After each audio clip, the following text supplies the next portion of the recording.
وہ اس وقت ہسپتال کے کوریڈور میں موجود تھے۔ دوپٹے کو نماز کے اسٹائل میں لپٹے ہوئے کھڑی زوروں قطار آنسو بہا رہی تھی، گال بھیگے ہوئے تھے۔ ہینا نے پترائی نظروں سے غنیہ کا بے جان وجود دیکھا تھا۔ اسے یقین نہیں آ رہا تھا کہ ابھی سے کچھ چند گھنٹے پہلے تک اس سے باتیں کرتی اس کی بڑی بہن اب اس کے ساتھ نہیں۔ وہ چلتی ہوئی اس کے روم میں آئی، نم ماں کے سامنے موجود اس معصوم وجود پر تھی جو کچھ دیر پہلے ہی اس دنیا میں آیا تھا۔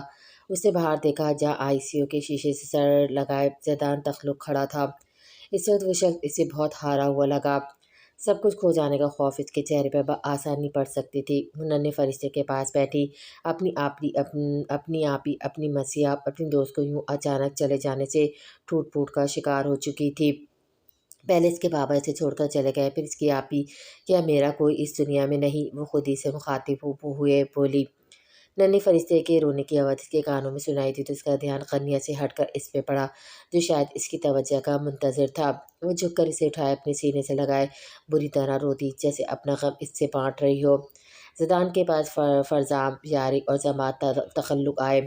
غم کا پہاڑ تھا جو زیدان پر ٹوٹا۔ زیدان تخلق کی بیوی آئی سی یو میں دم توڑ چکی ہے، یہ خبر میڈیا کے ذریعے پھیل چکی تھی۔ یہ سنتے ہی وہ تینوں زیدان کے غم میں شریک ہونے ہسپتال پہنچے۔ آئی سی یو کے اسٹریچر پر پڑے بے جان وجود کو بے یقینی سے دیکھا، پھر تیز قدموں سے اس کے پاس کیا۔